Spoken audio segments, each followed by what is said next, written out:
pattern with seminars at the Extension office in Eugene, seminars in the Extension garden, and next month, a field trip to log house plants. But for today, we're sticking with Zoom, and given the weather, I'm glad to be sticking with Zoom. My name is Stephen, and I will be your host for tonight's seminar, exploring plant diversity across the state and in your garden, looking at resources from OregonFlora.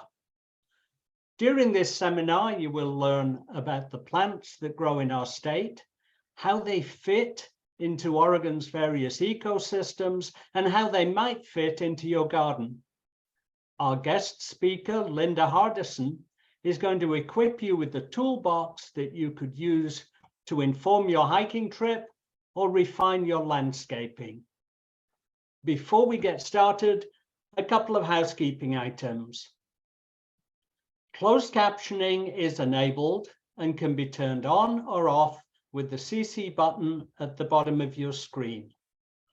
Also, during the talk, everyone will be muted. There will be time for questions at the end of the seminar. To ask a question, please type into the Q&A box, and we will answer as many questions as we can during the time allotted. If you have additional questions that we don't get to, then please contact your local extension office. When you leave the seminar, you will be asked to fill out a short evaluation to help us improve on our program. Now, about our speaker. Linda Hardison is the director of OregonFlora, a research assistant professor in the Department of Botany and Plant Pathology at Oregon State University. Linda guides the OregonFlora program in its mission to share information about Oregon's plant diversity, largely through the production of a state flora in both book format and as an interactive website. So, Linda, over to you.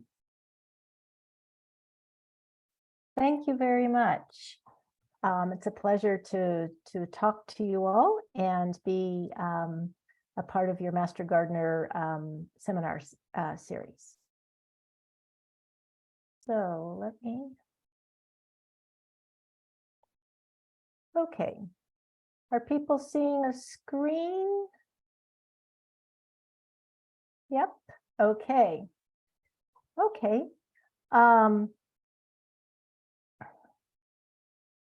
Well. Oh, hold on. Here we go. Okay.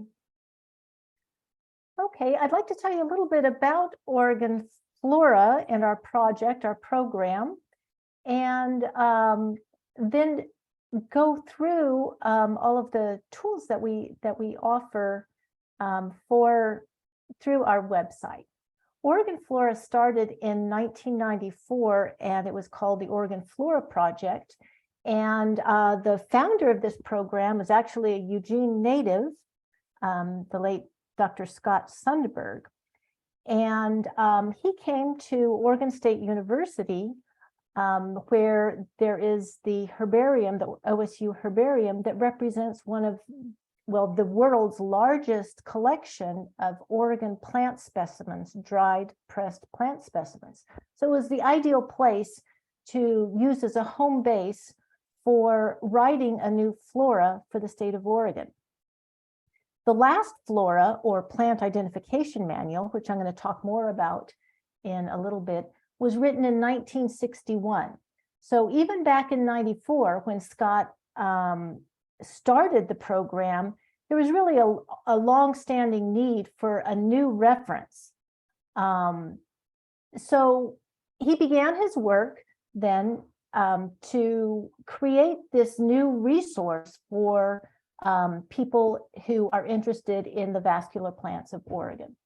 So the scope of what we do is looking at I mentioned the vascular plants of Oregon. Those are things that include basically everything but mosses, liverworts, and fungi when you think about growing, little plant-like things. So that means grasses, ferns, conifer trees, hardwood trees, shrubs, all kinds of herbs and perennials and annuals. So there are a lot of these in the state of Oregon because we have a really diverse flora and, as you well are aware, a really diverse landscape. So here's some statistics that are kind of fun to go over. Currently, because this is a dynamic sort of body of information, we identify and we recognize 4,747 different taxa. So taxa, that means a species, subspecies, or variety of plants, of these vascular plants that grow in the wild without cultivation around Oregon, throughout the state of Oregon. So these are organized when you think of scientific names, there's a hierarchy with plant families being sort of a group that help you understand how plants are related. And then nested under those are the plants in genera, or the genus name of plants, and then species. So you can see that we have a really broad type of diversity of plants across the state. And so of these 4,700 plus different taxa, we're going to be writing detailed descriptions and including in our Flora of Oregon books, almost 4,400 of them. And those are the native and the naturalized plant taxa in the state of Oregon.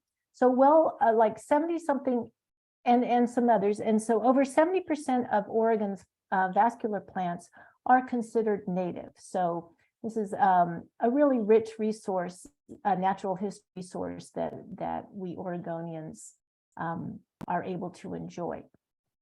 So the next thing you might notice is that we have a lot of names in our database, like more than double of how many plants there are. So how can this be? We keep track of over 10,000 plant names because plant names can change. This is a tricksy thing that plant taxonomists and researchers do, is they study plants and realize that with their new knowledge, often it can be genetic, sometimes it can be just simply the discovery of new plants or rethinking how plants are related to one another. And so they need to change the scientific name so it reflects that new knowledge that has been gained. And so we keep track of all of these names and name changes that would be like synonyms or alternative names for a plant species, and clarify all these different names that can be applied to one particular plant species or plant taxon. So that's why we have so many names that we keep track of in the database. And this is a good thing for users, because if you're familiar with an old name or a name that people in California might refer to a plant, such as Mahonia, in the nursery industry, people refer to Oregon grape as Mahonia, but the scientifically accepted name that Flora of Oregon is using is Berberis. So you can look up anywhere on our website and use either the word Mahonia or Berberis, and you'll always be pointed to the same information. Okay, so why do we need a flora in the first place? A flora, again, I'll just encapsulate, is a comprehensive resource about the plants of an area. So it takes into account a frame of place and sort of category. So again, it's sort of in our name, we're looking at the state of Oregon. So it's a geopolitical boundary of Oregon as the area that we're looking at. And we're looking at those vascular plants again. So that's what the information, the body of information that we're going to gather is based on. And this kind of information is going to hold everything that we can figure out about this bucket of organisms that we want to study. And so that includes detailed descriptions about each of these plants, how they're related to one another through, are they in plant families or in different groups, where they occur, what kind of habitats they live in, all of the details about their body, their organisms, you know, leaf lengths, when they bloom, what elevations they've been observed at. So all of these things are helpful because it gives the core information about plant diversity for an area. So you might ask, well, who needs this kind of stuff? Well, one of the most important group of people that need this are land managers. So this includes the really large-scale land managers, such as the federal agencies. You know, the Forest Service and the Bureau of Land Management in Oregon own over half of the acreage of our state. So it's really important that the people in charge of decision-making and taking care of our land have the latest information so they can understand, this is a non-native plant that's acting invasive, so we need to watch where this is occurring and where it's spreading. Or they would conversely need to know what plants are rare and where have they been found and what sort of habitats do they occur in that we might need to protect.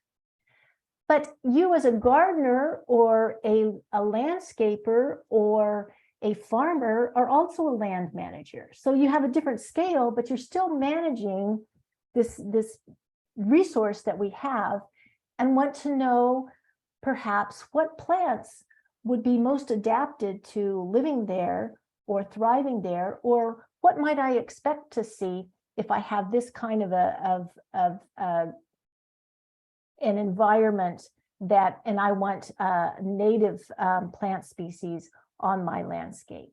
So the land manager at both ends of the spectrum is really a prime person to take advantage and appreciate the information in a flora.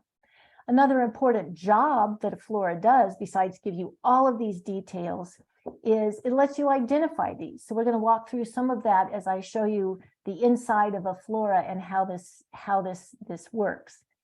And another thing that OregonFlora is, I think, a little bit unique in is that we provide a context for this that extends beyond the professional. So when we look inside, it's like every drop of ink that was used to print the flora of Oregon is a fact. It's a piece of data, and we've got it in a database. We've got it connected. We researched it, we've edited it, we've verified it. So it's incredibly dense information. And we also have in our flora and in the information we present a way to make that relevant to a really broad audience. And this is done through both chapters that we use that we put in the front of each volume that give a context about ecology, about climate change, about gardening, and about pollinators. And we have appendices with all the juicy facts about these chapters and other information in the flora.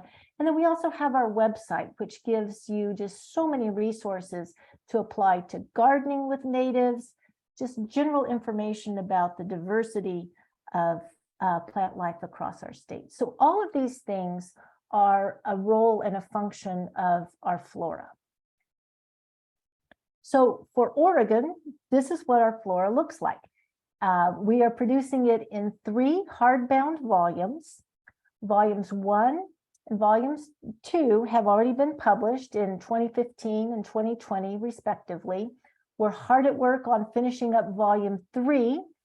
And what are in these is in volume 1, that covers the ferns, the conifers, and the monocots. Monocots being grasses, lilies, sedges, things like that. Volume 2, we switched to alphabetical for the dicots.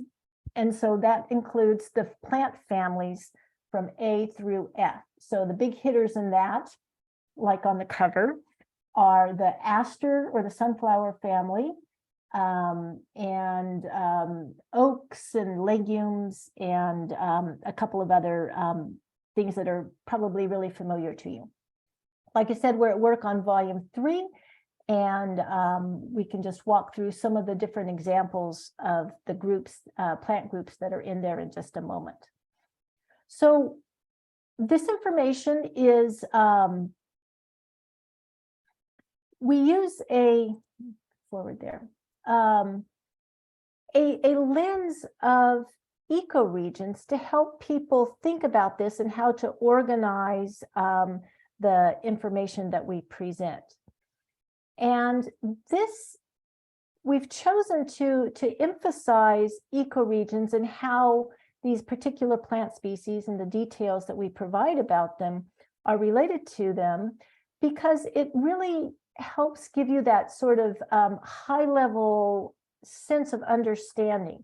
When you can say, okay, I'm in the Willamette Valley ecoregion, and so I look around and recognize that, you know, there's it's sort of a river-driven, a valley-driven system. There are wet prairies, there are oak savannas. I'm going to find these particular habitats, like an oak savanna in this, and in these habitats, it's common to find a certain suite of plant species. So that helps us understand the abiotic as well as the biotic factors that make plants, that group plants together, and help us understand more consequently about them and their distribution. This is also a good frame of reference when thinking about gardening and choosing to use native plants and creating native plants in your landscape, because you can find a reference ecosystem and use that as your model or your template as to what soils, what exposures, what plant communities or plant what sort of palette of plant species would be appropriate for that environment. Okay, so just to sort of put some images in your head about those different ecoregions, you can imagine this as sort of looking like the state of Oregon if you sort of gamished it. And so anyway, of those 11 ecoregions, we have things that some of you may be familiar with, some of you may less so, but they range clearly from moving west to east to the estuarine coast, beautiful coastline, wet and a challenging environment, to the coast range, lots of moisture there. It's largely a Douglas fir driven community. It slips over into the Willamette Valley where we currently live. And then as you look the length of the Cascades, you can see beautiful alpine meadows, such as in this image. That includes also the coniferous forests that we're so familiar with, and high rocky alpine, rocky faces as well. Once you crest the Cascades, you move into the ecoregion that we refer to as the East Cascade slopes and foothills, and that's dominated by ponderosa pine, a much more open, drier landscape. You see that juniper pine sort of plant communities. And then sandwiched up next to that is the lava plains, where all of the volcanic activity, which happened geologically relatively recently, creates really unique soil types and sort of moisture availability challenges for the plants and the organisms that live there. There's also up along the Columbia River Gorge, the Columbia Basin.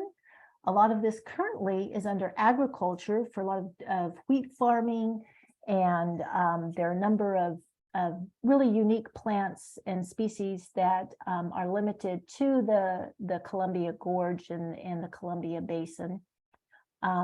Looking then in the northeastmost corner of the state of Oregon, we have the Blue and Wallowa Mountains, and that's a beautiful range. And those mountains are really unique. This image here, this beautiful image is of the Strawberry Mountain Range.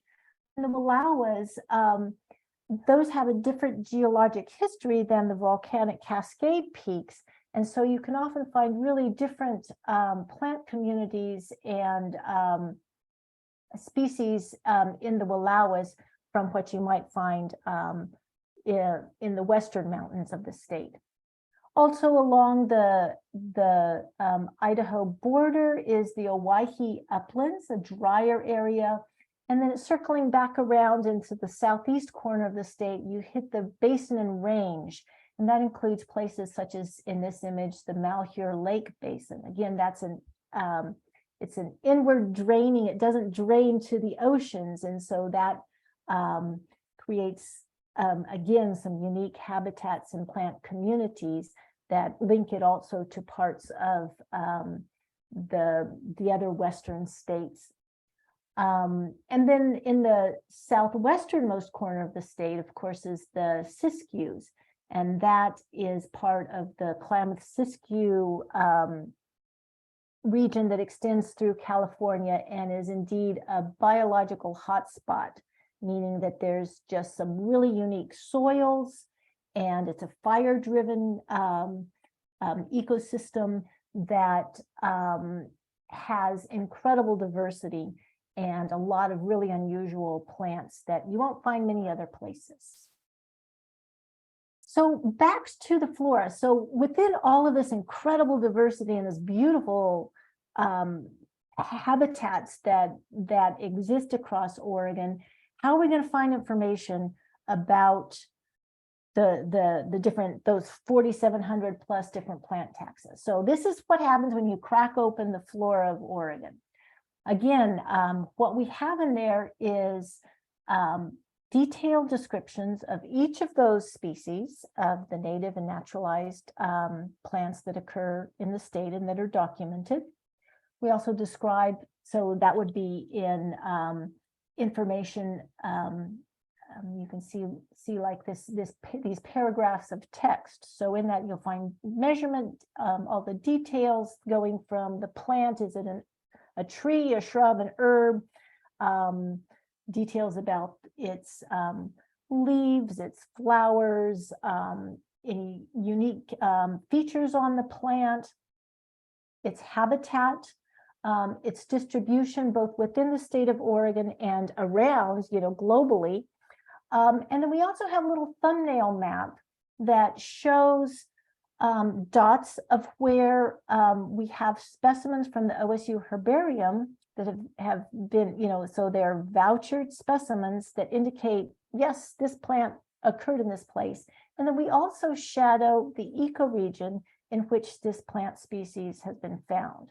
So that gives you like two pieces of information, visually that you can sort of digest really quickly. You see the details of where it occurs, and then by looking at the ecoregion, again, that's a sort of a teaser as to where one might be likely to find this because of these various characteristics of an ecoregion that are conducive to supporting particular plant species. Another thing front and center about the flora of Oregon is that we have beautiful illustrations. The last flora, that one that was written in 1961, had no illustrations. So as we all know, a picture is worth 1,000 words. And scientific illustrations are a special category of visual information because they're sort of a synthesis that gives you the whole gestalt or the concept of what a plant is. So that is really an important difference from photographs. The photograph clearly takes one instance of one plant species, whereas an illustration with a skilled artist, as we're so very fortunate to have on our team, interprets and expresses in this one drawing some of the characteristics, the key characteristics for that whole plant species. So I mentioned earlier that one of the things that we do that's a little unique in our flora is that we provide a context. And so here's some examples from one of the volumes of the flora, where we have these front chapters that really reach out and make it more relatable. And this is a little spread from the plant-insect interactions chapter in volume 2. So we loaded with lots of beautiful color photographs. It's written in a style that's much more accessible. It's not, botany geek vocabulary. And it's explaining how all of this plant diversity and all of these facts about plants relate to something bigger and broader that you might have an interest in, such as butterflies or pollinators. And then in the appendix section of each volume, we have all of the details about these topics.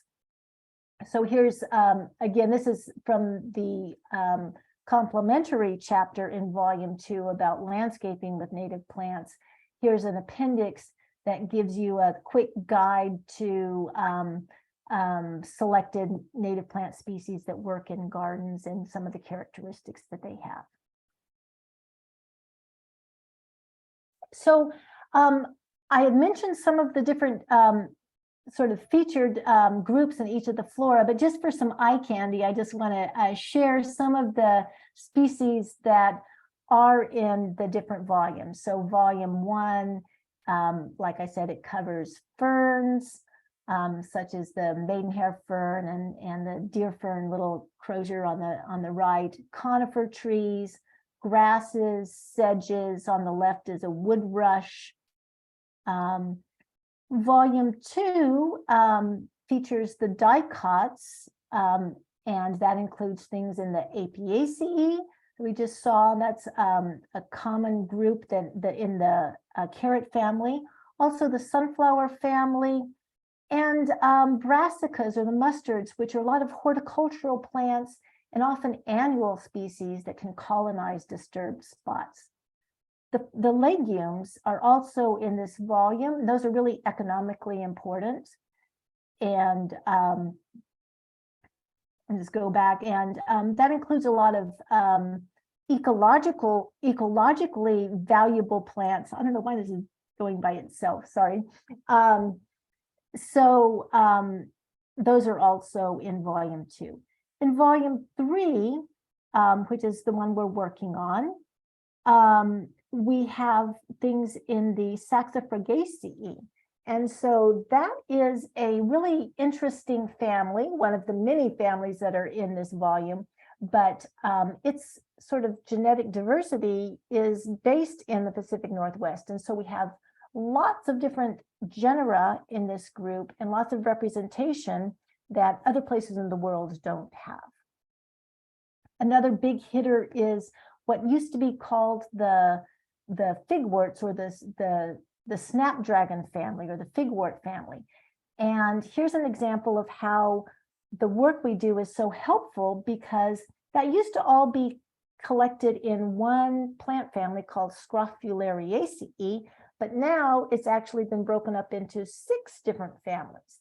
So all those things that look like snapdragons, like the penstemon here, or the monkey flowers, or paintbrushes, they're within different plant families, but we let you find those things using the cross-linking through either the index in our books or on our website by linking on these. The rose family is another popular and economically important family that'll be featured in volume 3 as well. So clearly the books have an incredible wealth of information, and I think you'll find if you look through them that it's astonishing what all is in there and the power that exists. But, or rather, and this is the 21st century, and we have the wonderful ability to make this information that we've gathered and worked so hard to corroborate make it come alive through presenting it in a digital format. So of course, the internet is the ideal tool for just putting in even more and more information and resources that are available because we have this digital format. And part of that, so we have made our website to reflect all of this information that we've gathered to prepare these books. The books were always the first objective and the overarching mission of our program. But very early on, the founders, Sundberg, realized, we're making a database, we're moving like a train, like a bullet train into the future, and we've got to keep this information always on that front edge of what people need and what people can access. And so he worked very hard to design a database structure that could accommodate this future applications on a digital platform. And consequently, because such care and such effort is always being put in our program into data management and effective data usage and documentation, we're able to have a website that is both a beautiful thing to use and explore and just, revel in, but also a very, very powerful, scientifically accurate tool. So let's go to the website. And what I'd like to do now is share with you sort of a quick tour of the website so you're aware of some of the resources that we offer. If you haven't already visited our website, I really hope you do at the end of this presentation. OregonFlora.org is the URL, and it will keep you entertained for a long time, I'm hoping. So I'm going to just, we'll do a real fast tour because I want to show some highlights of some of the things we offer. One of the most sort of, understated but powerful tools is this little search box right here or right here in the center of the homepage screen. And what we allow you to search for in here is any common name or scientific name. So if you don't know scientific names, no problem. You can type in dandelion and get a result. You can also type in names and it should fill in. Okay, let's see, why is this not? Okay, so you'll see, let's just go back some. You see it lists these common names as well as scientific names. So from these, you can choose and you will be sent to a profile page. And so this is sort of the building block that our whole information is packaged into. And boy, do these have a lot of stuff in them. So let's just look at an information page. And remember, we've got information pages for every single one of the plant names that we use. So think about that. That's a lot of information that we're processing and packaging for the public to use. So what do you have on these? We have the sort of basic information about plant family names. Is it a native? Is it a naturalized? Is it a non-naturalized specimen? And then here's a really cool thing. What is this thing related to? So we're looking at a page on Oregon iris, but let's see what happens when you go up a level in the taxonomic hierarchy. What's the next higher thing? And we go to the genus iris. And so here you then see the whole collection of everything under that category. And that's giving you then a real, again, one of those sort of instant grasp of the knowledge, the visual sharing of a whole lot of information.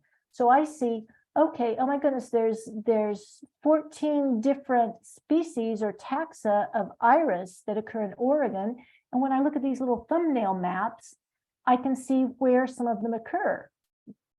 So that's really helpful.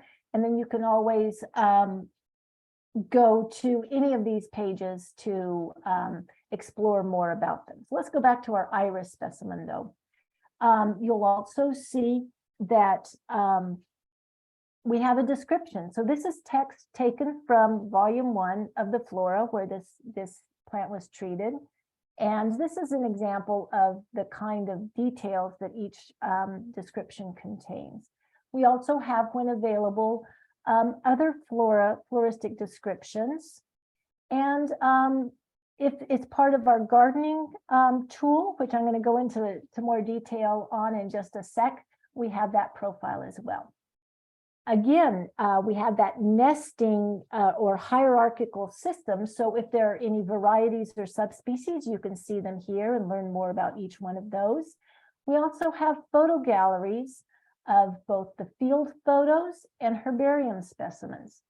For any of these, when you click on an image, you get all of the details about that image, as well as a full screen image. So let's go back and see. There's also, then we have external links that share some more information, and then a map. So when you click or you activate this map, it takes you to an interactive map. And again, this is sort of the beauty of the data structure that we've built, as well as the fact that we're part of we're a portal.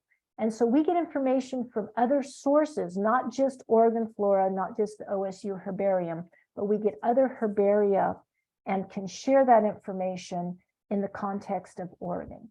So you can see, however, that we have dots indicating where a plant occurs that extend outside of the state of Oregon. So that gives you a good sense of how much farther is this plant distributed across the country or the Pacific Northwest. Each of these symbols will give you information about the particular record. So if I click on one, you'll again see this sort of this information sheet, and all of these pieces are captured in a database. So we've taken our entries from the database and made it this way. So imagine sort of deconstructing this and thinking about all of the columns and rows of information that capture this and then are cross-connected. So again, we're extremely diligent about putting information in categories so that we can then use that and search for it, search against other things to really maximize the value that that information has. So this is a profile page. Again, there was one that exists for every name that we have, pretty much every name that we have in the flora. Whenever you see a scientific name across the OregonFlora website, it is most likely a hyperlink that will take you to this page. So again, just this rich interconnection of information. Let's look at some of the tools that the website offers. First, I'm going to show you the Identify Plants tool. So while the book might seem a little daunting when you look at those dichotomous keys that you have to read through descriptions and characters, an easier way we're able to do on this, in a digital format, and that's our Identify Plants tool. And it's based on where you are and what you recognize. So if you have an unknown plant and you're somewhere over here in the Cascades east of Eugene, you can go to this tool, drop a pin on the map and say, here's where I am, show me what plants occur here. And so from that point on the map, we look in our database, and this tool will share with you all of the observations of plants that we have records for within that area. And in the case where I dropped that pin, there are 900, we have 946 different plant species that occur in that area. And so that's a lot of information. So you've got an unknown plant, and you now know where you are and what resources exist about that. And now you can just look at your plant. You don't have to be an expert, but you can look at that and tick off the items that you recognize, such as I'm looking at a shrub, and my shrub has pink flowers. You'll see every time you do that, the list winnows down, and now we're down to 36 of those plants that were present. And you can keep doing this with whatever characters you recognize until you get to a stage where your list is small enough, and then you can sort of picture ID. Because remember, every scientific name will take you to the profile page. So then I can look and open this page and say, does my little unknown plant that I collected look like this? And you know, what sort of features can I see pictures of that might confirm or deny this is what I have? So that is our identification tool that really opens up the possibilities to identify plants in a very friendly and accessible way to a lot of people. Another tool that we have is the inventories tool. And like its title says, this is about places and the plants that we find there. And so we've taken, again, all of our resources about particular areas and made them available through this tool. So we have a couple of different projects that do this. And one of them is the species list. And so within this project, there are over 5,000 lists that have been contributed and acquired by OregonFlora. And a lot of these come from individuals who might go to a place and write a list and then submit it to OregonFlora. From the Native Plant Society, that's been a huge donor of information that we're able to work with the public and create these resources that are shared with and curated within our program and then shared back out to the public. So anyway, when we want to know about a place, you can either click on the map and find a species list for a place, or you can use a little search name and enter anything and come up with something. So like the Identify Plants tool that I just showed you, you now have this species list for a particular area that somebody else has explored, and your list of plant possibilities is narrowed to what has been found through all of our resources about that particular area. And so here is a list that these two people, I don't even know if you're in the audience or not, made for a place near Eugene. And so they created a list that has 105 different plant species in it. And so you can go through that same identification thing if you're on a walk out near Fox Hollow Road and find a plant and learn what's there.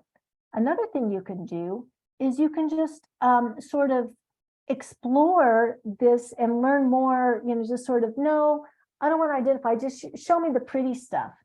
And you can view things as images, this list of 100 plants that that these people found here. And then of course, each picture will take you to the fact page about that species. Or you can see things listed as by their common names, or just as a list of names. So if you're going to go on a hike in an area, this is a great starter list that you can use to check off things that you might find on your hike out near Fox Hollow. So that's another great tool. That was the inventories tool. So I'm going to talk now about let me clear off some of my tabs here, about the Grow Natives tool or the gardening tool. And this is something that we have focused on native plant species that are available or useful or applied in gardening and landscaping settings. We've got the same concept of being able to filter on different things, and what choices you have are 300 different plant species that occur across the state that are have been in commercial availability and are propagated and typically available for restoration projects or for gardening. So maybe you just want some ideas to start with. So this is a tool, then this Grow Natives tool is something that can give you ideas about plants that could be used in your garden or landscape. It can also help you identify plants that fit just what you're looking for. Just like if you're going shopping for that perfect pair of boots, you might want something with, high heels that's going to take you through the muck, or you might want something that's going to be for a particular occasion. So similar sorts of things with this. You can look for things that, say you want a plant that's going to serve as ground cover, and you want something that is a grass or a fern because you've got maybe a shady place. And so you can choose all these different characters to find something that would fit that niche that you're looking for in your planted area. When you go to these profile pages, or when you look at the options, then you can also browse options. This will take you to a specialized profile page that is targeted towards the gardening information. So this is the garden profile page, and you can tell that because we accessed it from the garden tool, as well as it's in the URL for this. But you'll see some of the details that relate to cultivating and propagating this and growing this plant, such as its light, all the things a gardener might want to know. Is it easy to grow? What kind of size is it going to get to be? And here's another cool thing is what kind of garden or plant communities or plant collections would this be an appropriate species to use? So if you're at your native plant nursery and you see a maidenhair fern, that won't do it if you're trying to create a meadowscape. But if you're thinking about where this might fit in a woodland garden because you have lots of nice trees and a shady corner of your place, this might be an ideal plant species. You can also look and click on this to get other ideas of plants that would be complementary in that environment and with that species. Again, you get lots of beautiful pictures to look at and explore in details, as well as some more about the growth and maintenance of this species. And then if this piques your curiosity, which I hope it does, about, well, how does this native plant fit into our landscape across the state of Oregon? You can go here to the core profile page, and that's exactly what I was showing you earlier with the map that shows its distribution, some of the more technical details, and you can really gain an appreciation and an awareness of where this thing fits in our Oregon landscape. So it's both a really useful tool for helping design, build, and learn how to care for your garden, but it also is a tool that lets you learn more about the biodiversity of our state. And hopefully through that come to really appreciate what Oregon has to offer with its natural resources, even more than what you started out with. So that is the basics of the Grow Natives page. You can see in faint type right here, another feature that we're working to get launched by this fall, hopefully we can get it done this summer, is the commercial availability of plant species. Often you can get so excited when you see all these beautiful photos, you start dreaming about how to build a native plant garden or what things look great. And then it comes to the reality of, okay, I'm all excited. I want to go out there. I've got my credit card ready and I'm going to go visit these nurseries. And, oh, but where will I find this? And what nurseries even carry native species? And so this is a tool that we're working with various vendors of native plant species to develop. And what that's going to be looking like is that we will have the ability to show participating nurseries as a choice. So if you're in the Portland area, that will open up an option for Portland area nurseries. You can then click on one of those or see all of them and see again, well, what particular nursery, what plants do they carry? And so that can be an aid to help you plan your shopping trips or understand how accessible in the market a particular species is. So look for that feature as we develop this tool.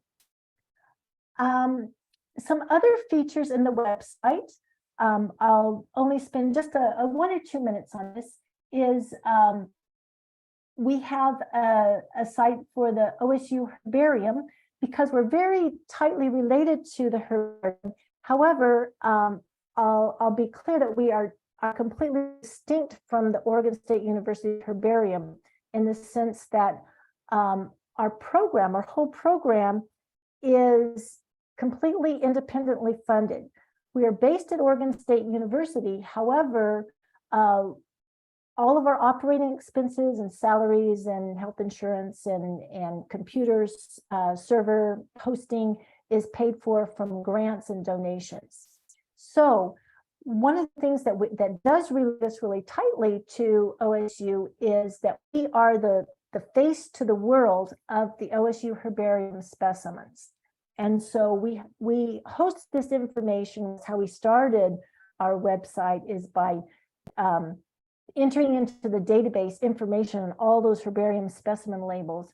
And so this is a tool that exists on the website to let the world see what exists in the OSU herbarium and all of the details about it. So you can search for this. You can also search for specimen records from other herbaria, because as I said, we are a portal and our software that makes this website lets us connect other herbaria. Another tool we have, a little more in-depth tool, is a mapping tool. And this is sort of a spatially based resource that lets you choose either you can draw a shape using define your area to understand the diversity of an area. Say you're looking to visit a particular canyon, you can draw a little shape and get the list of all the species there, or you can determine the distribution of a species by entering a single plant name or a couple of plant names and seeing where the dots occur. Another feature on our website gets back to those books, the very essence of why we do this. And you can learn more about the flora of Oregon and some of the details, because we have this digital aspect of our flora. We keep it up to date, and we have things that change from when it went to press. There's also an opportunity for you to be a part of this flora. This is truly a landmark effort, and sponsor a species or an illustration or a front chapter or all of the above by clicking here to sponsor through your financial donations. We are also working to raise funds to create a new rare plant guide, just like the Grow Natives tool. We currently have just a list of plant of fact sheets about rare plants, but we want to turn this into an interactive tool. So again, that's something to keep your eyes out for when you come back in the coming months to visit our website and see how things are changing. And there's always more information to add and to share. There are volunteer opportunities. We are really based, we rely on people helping us out. And so you can look at some of the things that we enjoy. And again, our program is dependent upon contributions from organizations, individuals, grants, foundations to share all of this information and accessible. So we appreciate your support when possible. So just to jump back to, so do people see the slides again? Can somebody give me a thumbs up on that? We are still on the website here. Okay, I'm sorry, I will go back to my PowerPoint. Okay, now do you see the images? So we sort of had a tour. Hopefully you see that. Back in PowerPoint. Okay, great. We have sort of done a tour of this, and then we also have one other digital resource, which is our wildflower app. And this includes wildflowers around the state. And again, our website, OregonFlora, serves as a digital interactive flora and so much more, because hopefully I've shown you that there's just this wealth of information through photographs, field photos, access to herbarium specimens, maps that are interactive.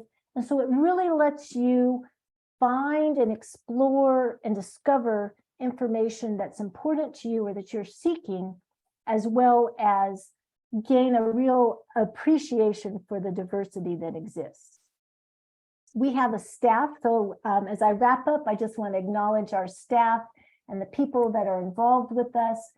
You can see we're not real big. We depend a lot on volunteers, and we also have an advisory council for those of you who might be interested in assisting in that capacity. We're entertaining queries about joining our advisory council, and we're largely funded through the Native Plant Society of Oregon, the Bureau of Land Management, NRCS, and a lot of individual donors. And again, we're based at Oregon State University, and we are very happy to be part of OSU and help share information about our plant diversity.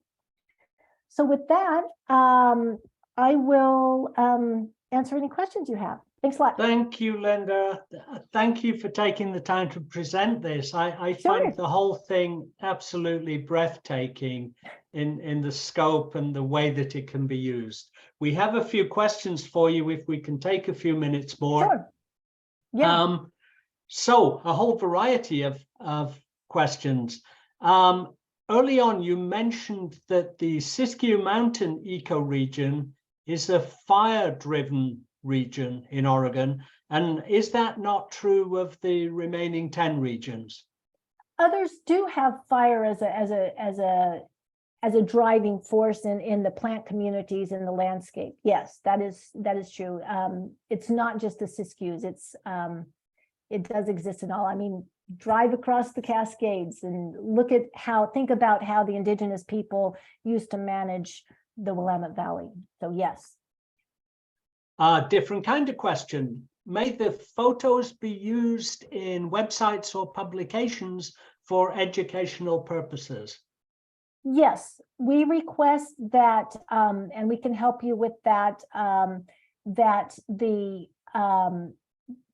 images are available for use for educational nonprofit purposes. And the copyright holder is clearly marked on the metadata of that little detailed page associated with the image. And we request that any use attribute the copyright holder, and add courtesy of OregonFlora. While we make this available, clearly this is a resource. We're glad that different educational purposes find our materials useful and helpful, and hope that in return you can help us by supporting our program with contributions or links to the website. So it is usable. Excellent. Another different kind of question. Can you find edible plants in the database? We do not routinely list the edibility, or is that a word? The palatability and the if a plant is eatable. That is largely because that can be kind of variable, and we do not want to mislead or put any person in danger should they have uncertainties about the identification of a plant. Some of our plant descriptions that authors put in the Flora of Oregon may mention whether it's an edible or not, but it is not a feature that we list as a searchable, filterable character for those caution reasons. Makes sense. Do you interact with iNaturalist? That is on our to-do list. And we are working with James Mickley, who is the curator of the OSU Herbarium and also a programmer extraordinaire, to develop some tools that will link and give OregonFlora the ability to search through and select certain iNaturalist records to integrate into our website. So there's just much information there to tap. But one of the distinctions this lets me bring up, that OregonFlora and OregonFlora.org is distinguished from iNaturalist in that our site is curated. So when you go and look at a photograph on our site, OregonFlora staff have looked that over and say, yup, this is what this is. You go to iNaturalist, and whatever anybody thinks, if they have bad vision and they take a picture of something and they think it's a rare tree, but it turns out to be a telephone pole, it can get put up on iNaturalist, but we curate that information. So one of the challenges as we look to weave in our resources with those of iNaturalist is how can we ensure that what we might pull as an observation from iNaturalist is verified and curated, so that we know when you go to OregonFlora, you're getting accurately identified information. Excellent. And then one last really detailed question. You had the page showing iris tenax, and there were plant location dots around the screen. Some of them were numbered and others weren't. Yes. What's going on there? That's just, we have so much information. We have to clump a bunch of dots. So if you had zoomed in on that portion of the map, it would resolve if there was like 15, and you zoomed in and looked at a smaller area, it would break out and you would see the individual dots and you could click on any one record. So that was just a display issue because it was so condensed. Yes, yes. We don't want to overwhelm you with just solid red dots. So you can zoom in and they'll expand and resolve themselves. Yeah, actually, you just overwhelmed us with the volume of information instead. Thank you again. Thank you so much. If people have additional questions, you could contact us through the Plant Clinic, and we will deal with those questions. And next month, as I said, we have a field trip. So another change of scene. Thank you so much, Linda. We appreciate it. You're most welcome. Thank you.